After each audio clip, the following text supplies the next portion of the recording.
Welcome everyone again to Outdoor Analytics. This is the second part of the Mathews Triax bow review. In part one, I covered the specs of the bow, the initial impressions, the fit and finish. This part of the bow, I'm going to get right into how it shoots, how it holds, what I think of it, my impressions, and my real-world performance. And then I'll end with a summary applying all the critical thinking skills that I try to do in each of these videos, and bring you my overall thoughts on the bow. So to start out on the actual performance of this bow. So the draw of the bow using the cross-centric cams is a very linear draw. It draws pretty smooth. There's not a lot of dump into the valley, which is tough to do with 85% cams. I will argue with anybody that any bow that has 85 or 90% let off will always end with a little bit of stiffness or a little bit of build in that back before you break over.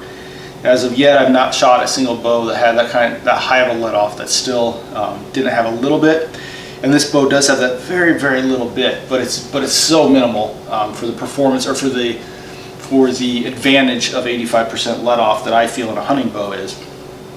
And so just a tiniest bit of stiffness on that back end, and it doesn't really dump, but it does get a little stiffer, but it's very, very minuscule. I don't want to overstate that it is, that the buildup is there. I think it's less than the 32 and noticeably less than the 30, maybe a tiny bit less than the Halon 32, noticeably more than that, noticeably less than the Halon itself.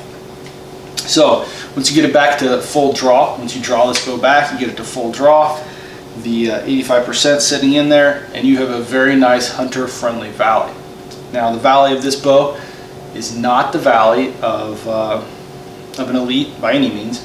It is not the valley, certainly not the valley of the PSCs using the new Evolve cam or Evolve cam. That's that 90% let off on a huge.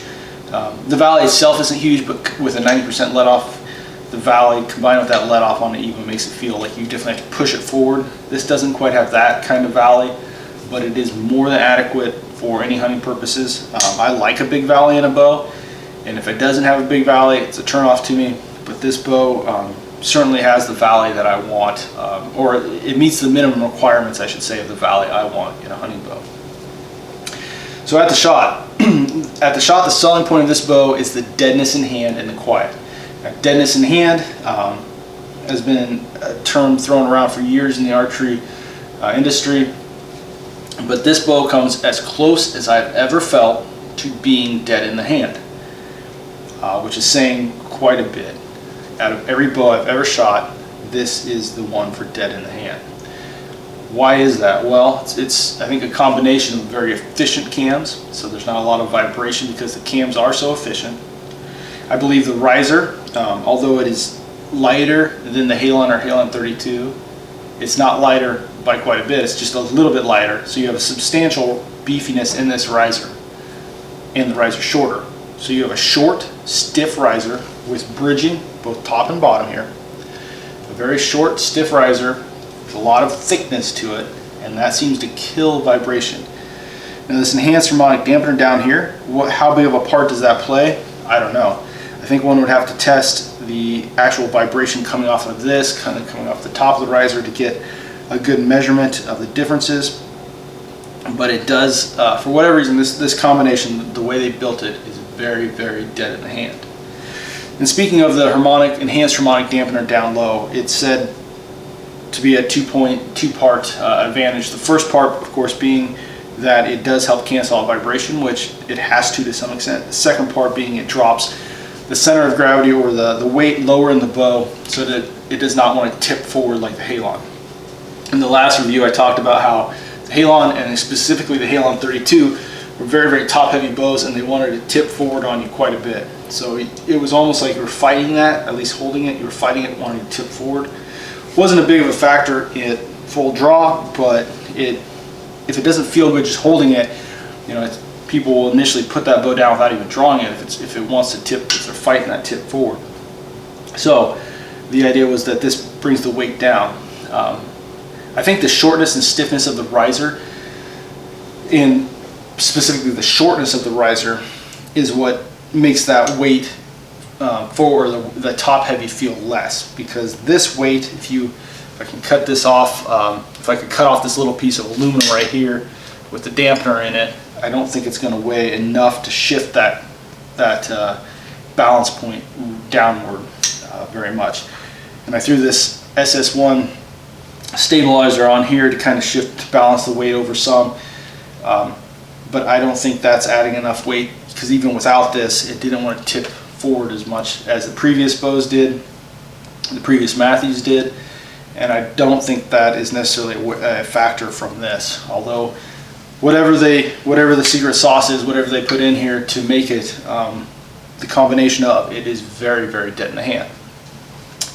Pardon me. Now, having said all that, dead in the hand to me as a bow hunter is not nearly important as quiet. I will take quiet over dead in the hand, because dead in the hand means the arrow's on its way, if not gone, by the time you're really feeling that dead in the hand.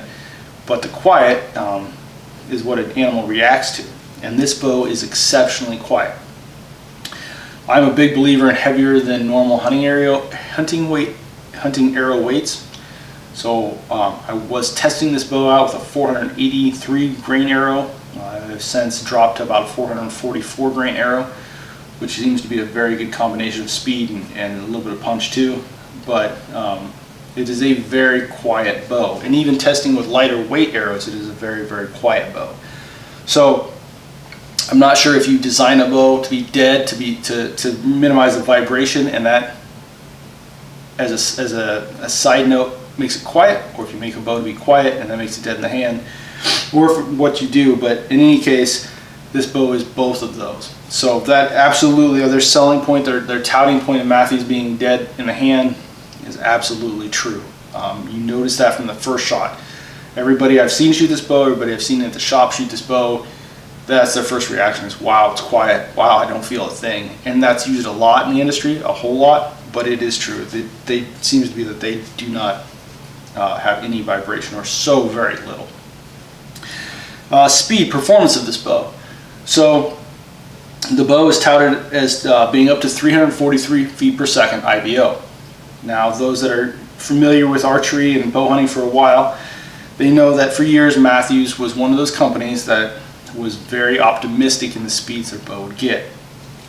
That has not been true for the last few years, meaning they haven't emphasized their speed. They've been right on. Specifically, the no cam was kind of there, but it still was very hard to get it up to its IBO speed. But starting with the Halon, these bows were fast, very, very fast. This bow, if anything, is right on the money speed-wise. If not even a little quicker, which seems to be the case when you shrink a bow, axle down. It seems that those, and use the same cam system, it seems to be, it seems to pick up a little speed, and these bows are. For comparison-wise, this bow is 6 or 7 feet per second faster than the Hoyt Hyperforce at the exact same specs. At 29 inches and 72 pounds is when, with a 483 grain arrow, it was hitting into the 290, 291, and then I backed it right down to 70 pounds on the dot to test some more. But at 72 pounds, so where I was really with a hunting setup, cranked all the way down, 72 pounds, 29 inches, and a 483 grain arrow, it was easily hitting 290 feet per second. So it seems to be there. It's faster than the Rain 6 in comfort mode. It is faster than all the Rain 7s in performance mode I've tested. It is within a foot or 2 feet per second of the PSE Evolves that I've tested at 80% let off. And those bows, don't want to go too much into those bows, but there's a choice in the let off on those bows. The lower the let off, the more speed. This at 85% was within 1 or 2 feet per second of those bows at 80. So, and that's over a couple different examples, covered a couple different bows. I didn't just test one. Pardon me. Draw length. Some people, not some people, but most people recognize that Mathews for years was long on their draw. How they got the speeds they got were that they fudged the IBO, and I've spoken to this in the other Hoyt review, please go watch that, where I speak about the difference in IBO and ATA. Mathews always used IBO, it still does, but on a draw board, this bow started out as just a shade over 29 inches, just a tiny bit over 29 inches, and then it was quickly put down to 29 inches, and I didn't even really shoot it at the initial draw of a little over 29 inches. I was just put on that draw board to see, and when they saw it was a little long, it was shortened up to 29 on the dot, and that's where I've been shooting it at. So it is well within the specs of almost all bow companies. It was just a tiny bit over of 29 inches with 29-inch mods. So speed's there, dead in the hands there, if that's important to you. More important to me, quiet's there. Balance, pardon me, the balance is not the same as a 34 or 36-inch bow. I just don't think it ever will be. Like I said in the other review, you'll hear a lot of talking heads say it's the same, and I really think if they had a choice, they'd be shooting a longer bow. But for what it is, and for the performance you get and the advantages you get out of the maneuverability, to me at least, that is a worthy trade-off. Excuse me, I'm checking my timer here. If you see what I'm doing on the side, I'm checking my timer to make sure these stay under 15 minutes. So the hold is very nice for a 28-inch bow. To me, it holds equally well as a Halon, which is a 30-inch bow. How they did that, I don't know. Maybe they took the top heaviness out of that, but it holds at least as well as as a Halon. But I won't say it holds as well as other 33, 34, 36-inch bows. Just doesn't, and despite what anybody tells you, I don't think it will. But the advantages of that is you get a very compact, maneuverable bow, even if the weight's still more than a lot of other bows. So it's not a featherweight by any means whatsoever, but it's compact, and that makes up for makes up for any shortcomings in stability. So once I learned to shoot this bow, which took a couple groups, and I'll mention that in a second, this bow was absolutely, I don't know how else to say it, but it was stacking arrows, 40 and 50 yards. It was covering arrows, 4 or 5 inch group that you could cover with a silver dollar easily. I mean, it looked like you rubber banded 5 arrows together, and I am not that great of a shot, so it was easily holding good groups out to that distance. When I initially set this bow up, I thought, well, it won't be used for long range. It's just not designed for long range, or not designed to be easy to use at long range. So I put a 5-pin sight on instead of a 1-pin. I used a larger peep, no weight out the back, so just this carbon, or not this carbon, but this SS1 stabilizer. Pardon my cough here, which kind of got the side weight going.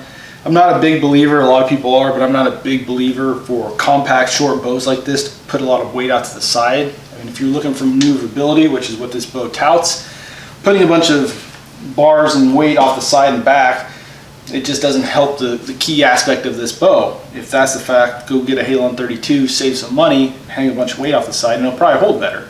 But then the advantages of the shortness, the compactness, you lose. So when I said I had to learn to shoot this bow, if you see right here, I have a kisser button on the bow. It's something I haven't had on any bow for a long, long time. Really quickly, I'm running out of time here, but the shortness of the string angle of this bow. The string angle of this bow is more acute than other bows because of its shortness, axle to axle. So I had to change anchor points slightly, and when I did that, I had to dip it down. And I found that a kisser was going to help me. It helped me anchor right. It helped me get that right where I needed it to be, to line up and get consistent. So that is one aspect that you might need to look at with this bow. Looking over here, I'm looking like I'm gonna run out of time again, which I didn't want to do. But I'm gonna end this video. I'm gonna start another one. Talk real quick about string angle. Go over that again, and give you my final thoughts on this bow. So stay tuned to that, please.